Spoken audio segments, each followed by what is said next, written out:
Salve Maria, salve Jesus. E aí pessoal, tudo bem com vocês? Agora a gente vai continuar então o capítulo 11 e 12 do Evangelho de São Mateus. Então saudemos a Santíssima Trindade, em nome do Pai, do Filho e do Espírito Santo. Amém. Vinde Espírito Santo, enchei os corações dos vossos fiéis e acendei neles o fogo do vosso amor. Enviai o vosso Espírito, e tudo será criado, e renovareis a face da terra. Oremos. Ó Deus, que instruíste os corações dos vossos fiéis com a luz do Espírito Santo, fazei que apreciemos retamente todas as coisas, segundo o mesmo Espírito, e gozemos sempre da sua consolação, por Cristo Senhor nosso. Amém. Então, pessoal, vamos lá. Capítulo 11 e capítulo 12, né? Olha o que vai nos dizer.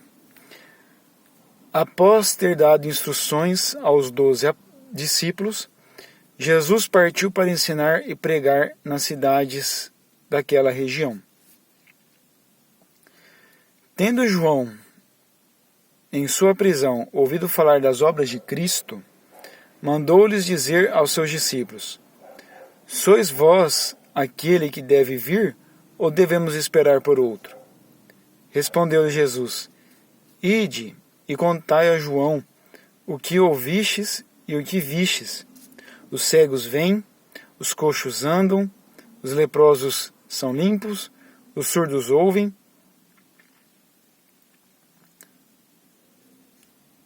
os mortos ressuscitam, o Evangelho é anunciado aos pobres. Versículo 4, né? Para convencer não João Batista, mas alguns dos seus discípulos, que ainda se recusavam a crer que ele era o Messias. Então, aqui João Batista não estava duvidando que Jesus era o Messias. Tanto que quando o próprio Jesus foi lá ser batizado por João Batista disse para os discípulos: Eis o Cordeiro de Deus, lá no Evangelho de João. Então, João Batista não tinha dúvida nele, mas os discípulos de João Batista tinham dúvida se Jesus era realmente o Messias ainda. E Jesus falou das maravilhas que ele estava operando, o poder que o Pai deu a ele de fazer os milagres. Olha o versículo 6, ó. Bem-aventurado aquele para quem eu não for ocasião de queda.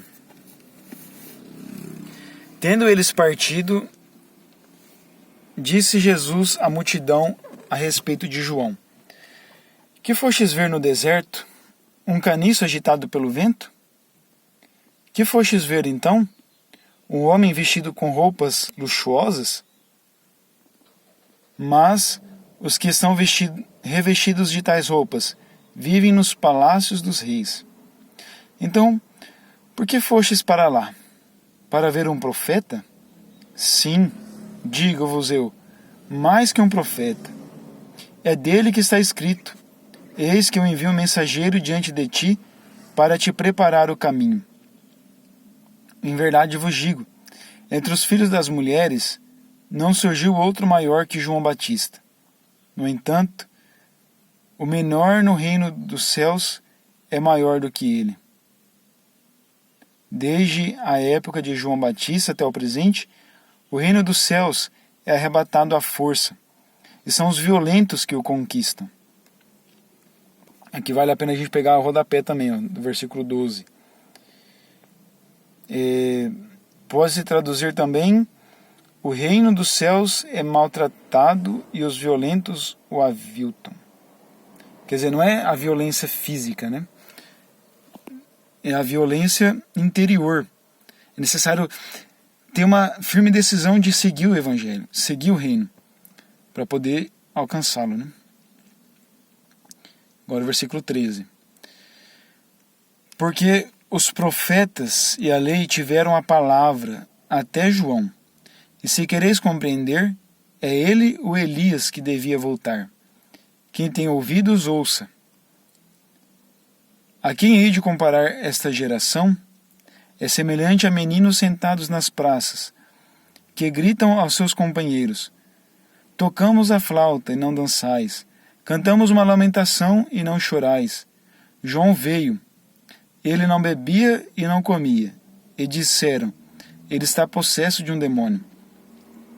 O Filho do Homem vem, come e bebe, e dizem: é um comilão e um beberrão, amigo dos publicanos e dos devassos. Mas a sabedoria foi justificada por seus filhos. Depois, Jesus começou a censurar as cidades, onde tinha feito grande número de seus milagres, por terem recusado arrepender-se. Ai de ti, Corozaim, ai de ti, Betsaida, porque se tivessem sido feitos em Tiro e Sidônia os milagres que foram feitos em vosso meio, há muito tempo elas se teriam arrependido sob o cilício e a cinza. Por isso vos digo, no dia do juízo haverá menor rigor para Tiro e Sidônia que para vós. E tu, Cafarnaum, serás elevado até o céu?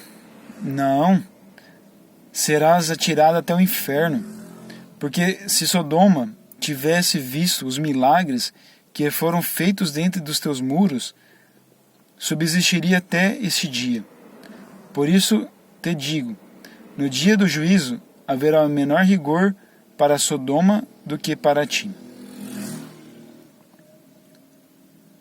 Porque, por aquele tempo, Jesus pronunciou essas palavras: eu te bendigo, Pai, Senhor do céu e da terra, porque escondeste essas coisas aos sábios e entendidos, e as revelastes aos pequenos.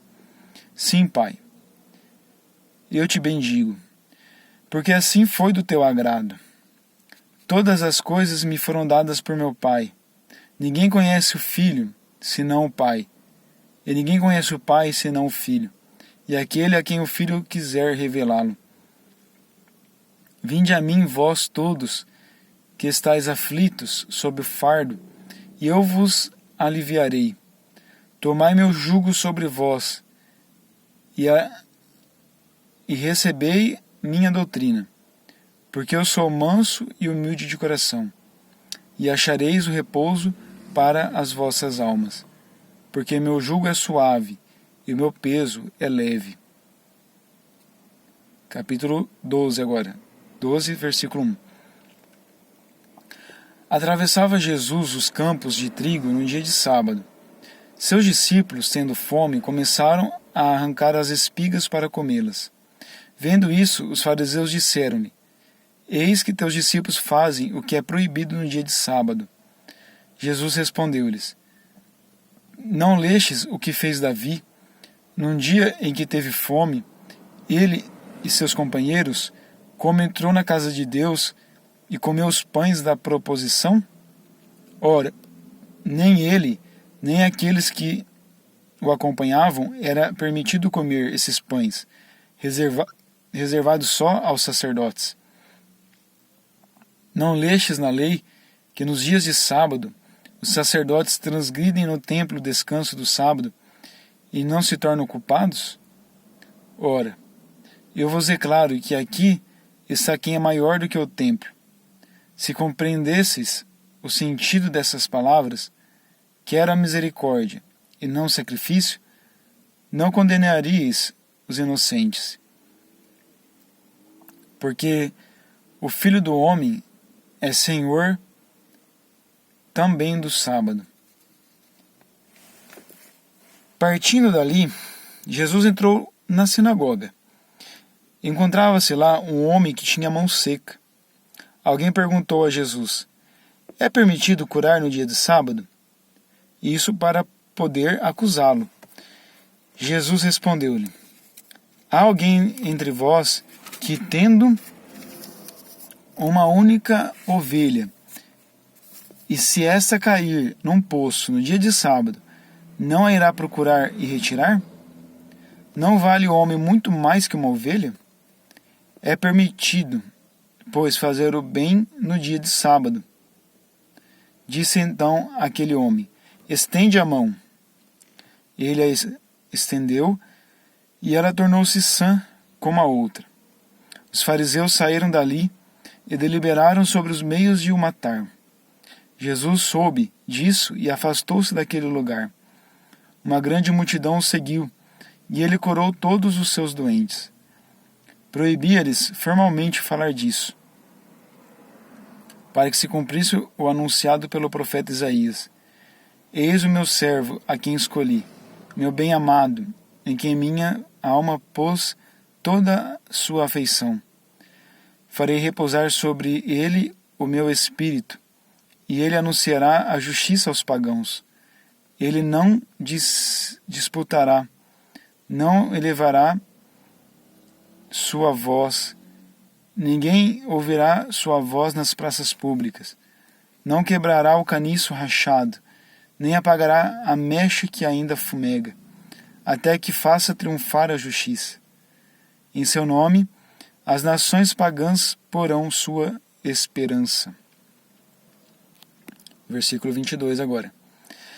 Apresentaram-lhe depois um possesso cego e mudo. Jesus o curou de tal modo que este falava e via. A multidão admirada dizia: não será este o filho de Davi? Mas ouvindo isto, os fariseus responderam: é por Beelzebu, chefe dos demônios, que ele os expulsa. Jesus, porém, penetrando nos seus pensamentos, disse: todo reino dividido contra si mesmo será destruído. Toda cidade, toda casa dividida contra si mesma não pode subsistir. Se Satanás expele Satanás, está dividido contra si mesmo. Como, pois, subsistirá o seu reino? E se eu expulso os demônios por Beelzebu, por quem é que vossos filhos os expulsam? Por isso, eles mesmos serão vossos juízes. Mas se é pelo Espírito de Deus que expulsa os demônios, então chegou para vós o reino de Deus. Como pode alguém penetrar na casa de um homem forte e roubar-lhe os bens, sem ter primeiro amarrado este homem forte? Só então pode roubar a sua casa. Quem não está comigo está contra mim, e quem não ajunta comigo espalha. Por isso eu vos digo: todo pecado e toda blasfêmia serão perdoados aos homens, mas a blasfêmia contra o Espírito não lhe será perdoada. Todo o que tiver falado contra o Filho do Homem será perdoado. Se, porém, falar contra o Espírito Santo, não alcançará perdão nem neste século, nem no século vindouro. Ou dizeis que a árvore é boa e seu fruto bom, ou dizeis que é má e seu fruto mau, porque é pelo fruto que se conhece a árvore. Raça de víboras! Maus como sois, como podeis dizer coisas boas?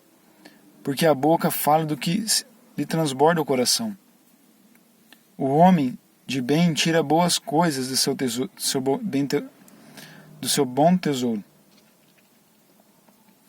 O mal, porém, tira coisas más de seu mau tesouro. Eu vos digo, no dia do juízo os homens prestarão contas de todas palavras vãs que tiverem proferido. É por tuas palavras que serás justificado ou condenado. Então alguns escribas e fariseus tomaram a palavra. Mestre, quiséramos ver-te fazer um milagre. Respondeu-lhe Jesus: essa geração adúltera e perversa pede um sinal, mas não lhe será dado outro sinal do que aquele do profeta Jonas. Do mesmo modo que Jonas esteve 3 dias e 3 noites no ventre do peixe, assim o Filho do Homem ficará 3 dias e 3 noites no seio da terra. No dia do juízo, os ninivitas se levantarão com esta raça e condenarão, porque fizeram penitência à voz de Jonas. Ora, aqui está quem é mais do que Jonas. No dia do juízo, a rainha do sul se levantará com essa raça e a condenará, porque veio das extremidades da terra para ouvir a sabedoria de Salomão. Ora, aqui está quem é mais do que Salomão. Quando o espírito impuro sai de um homem, ele errante por lugares áridos à procura de um repouso que não acha. Diz ele então: voltarei à casa de onde saí, e voltando, encontra-a vazia, limpa e enfeitada. Vai então buscar 7 outros espíritos piores que ele, e entram nessa casa, e se estabelecem aí. E o último estado daquele homem torna-se pior do que o primeiro. Tal será a sorte dessa geração perversa. Jesus falava ainda à multidão quando veio a sua mãe e seus irmãos, e esperavam do lado de fora a ocasião de lhe falar. Disse-lhe alguém: tua mãe e teus discípulos estão aí fora, e querem falar-te. Jesus respondeu-lhe: quem é minha mãe? E quem são meus irmãos? E apontando com o dedo para os seus discípulos, acrescentou: eis aqui minha mãe e meus irmãos. Todo aquele que faz a vontade de meu Pai, que está nos céus, esse é meu irmão, minha irmã e minha mãe. Palavra da salvação. Glória a vós, Senhor. Tudo bem, então, pessoal, capítulo 12 e 13, aliás, 11 e 12. Então é cheio de milagres, sinais. E agora no final a gente viu essa parte que fala que a mãe de Jesus foi ver ele com os irmãos, né? Nós sabemos que na língua hebraica, aramaica, lá que foi escrita a Bíblia, o termo primo, irmão, é o mesmo termo.